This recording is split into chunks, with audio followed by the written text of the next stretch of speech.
narito na naman tayo para sa isang napaka-sweet at nakakakilig na love story nila Kalingap Edu at Ate Viancy. Tulad mo ay aking makilala. Para sa pagpapatuloy ng ating love story ay narito pa nga rin tayo sa mga highlights kung ano ba talaga ang mga nangyari, mga pasabog na inabangan natin sa birthday ni Ate Viancy. Noong birthday ni Ate Viancy, malasaksihan natin na marami talaga ang nagpaabot sa kanya ng mga best wishes para sa kanyang kaarawan. At isa na doon, ang pinakamahalagang tao sa kanyang buhay na si Dr. Love.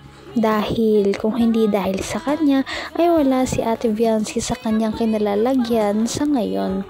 Dahil siya ang dahilan kung bakit na-discover ng Kalingap team si Ate Viancy dahil siya ang nakakita sa dalaga. Noong ito ay naglalabada pa lamang.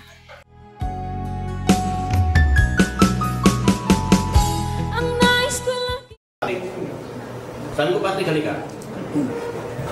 Pakainin kita, bibigyan kita maraming pera. Hanapan mo ako ng pinakamagandang babae na bata. Sabi niya, meron, puntahan mo si, ganito, puntahan si Viancy. So, pinuntahan ko si Viancy. Binlag ko siya. Pinakilala ko kay Kalingap Rab. Ang sabi ni Kalingap Rab, ay, mayaman yan. Itsura pa lang, mayaman na eh. So, sabi ko, sige Viancy, tuloy na tayo. Magdasal lang ako na baka isang araw magugustuhan ka ni Kalingap Rab. Habang mga third vlog na siguro yon, second vlog o third vlog, sabi ni Kalingap Rab, gusto ko siya.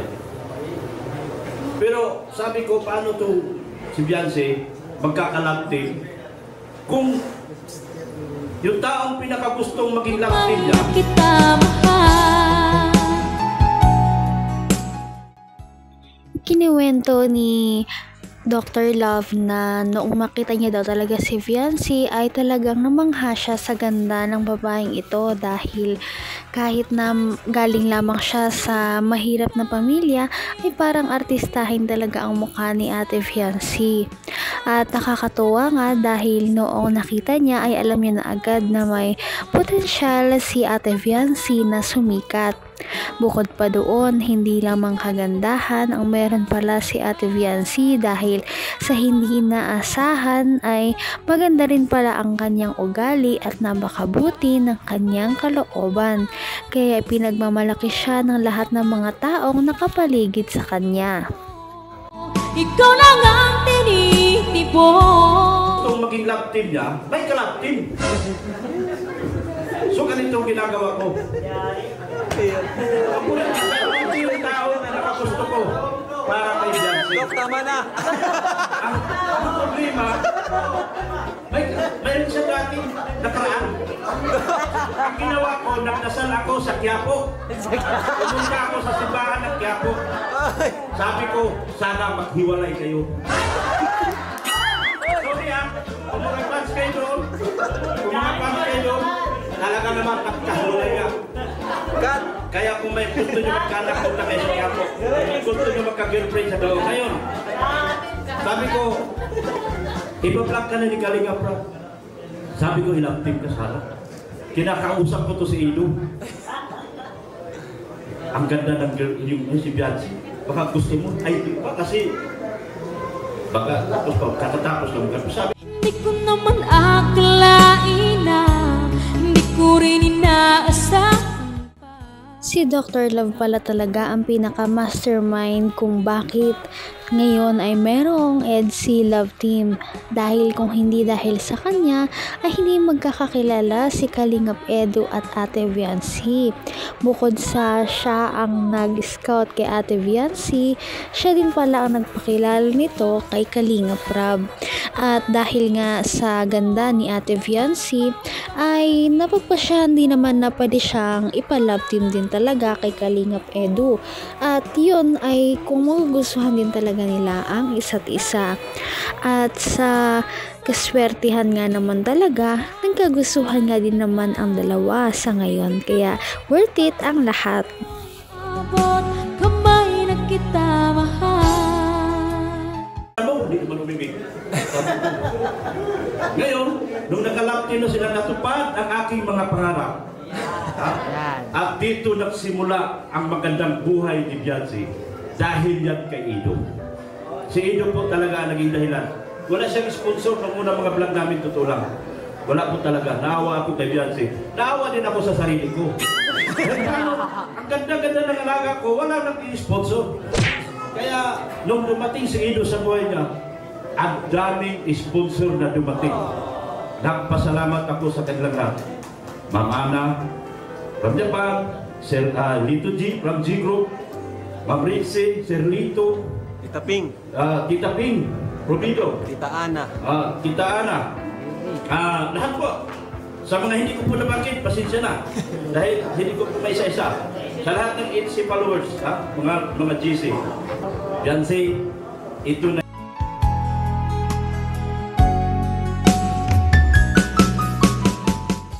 Dati ay nabubuhay lamang sa paglalabandera si Ate Beyonce at ang kanyang pamilya. Ngayon dahil kay Dr. Love ay umahon talaga ang kanilang buhay mula sa kahirapan. Noon ay hirap na hirap sila dahil sa sakit din ng kanyang papa. Kaya hindi ito makapagtrabaho. Kaya wala talaga siyang choice kundi ang tumulong para sa kanyang pamilya at lalong-lalo na sa kanyang mga magulang. Kaya marami din talaga ang naantig ang puso at tuluyang sumuporta kay Ate Beyonce dahil nalaman nila na ganun ang kanyang pinagdaraanan. Kaya simula nung na-discover siya ni Dr. Love ay talagang pumatok ang kanyang istorya at madami ang sumuporta. Yung panahon na matutupad ko na yung mga pangarap. Huwag mo nang pagkawalan pa. Huwag mo nang pagkawalan pa. Sana maging mabuti ka sa lahat ng tao makakaharap mo. Doon sa usapan natin na huwag kang magbabago. Sana manatili kang tapat sa kanila at laging tapat sa buong kalinga. Magpasalamat tayo kay Kuya Bal Santos Matubang, Athena Vlogs at Kalinga Vlog. Kung wala sila, Beyonce, wala din tayo dito ngayon. Pati ako, wala din. Kung hindi nila ako tinanggap dito, wala din ako. So maraming salamat po talaga sa lahat. At happy birthday. Sinasabi ko, natupad na ang pangarap ko sa inyong dalawa ni Ido. At pinagpasalamat ng maraming talaga. Thank you so much. Okay na. Yay! Palakpakan naman po natin, ladies and gentlemen. Pwede po ba namin kayo maimbitahan for a quick message for Beyonce? Siyempre, happy 17th birthday, Beyonce. Hindi ka rin nag-alilangan pa. Okay din naman talaga yun na na-discover nila si Ate Beyonce dahil kung wala siya, wala din namang magpapasaya ngayon sa mga Kalingap Angels at sa Kalingap Team dahil isa si Ate Beyonce sa mga pinakasikat na Kalingap Angels na talagang nagpapasaya sa kanilang mga viewers. Sana nga ay hindi na magbago si Ate Beyonce at manatili siyang mabait, mapagmahal, tahimik at maalagain na dalaga sa kanyang mga minamahal. At dahil doon ay tsak na mas mamahalin pa siya ng kanyang mga sponsors at viewers. At marami pa nga tayo nga abangan na pasabog sa kanyang birthday at ito ay inyong mapapanood sa ating mga susunod na video. Napaka-sweet talaga nila at napakabait ng tambalang ito kaya maraming sumusuporta. Kaya naman, sana ipatuloy natin silang suportahan at mahalin si Beyonce, si Kalingap Edu at ang Kalingap Team. Yun lamang at maraming salamat sa panonood. Abangan natin kung magkakatuluyan ba talaga si Kalingap Edu at Beyonce. Hanggang sa muli, bye! Ngayon'y abot kamay na kita. Mahal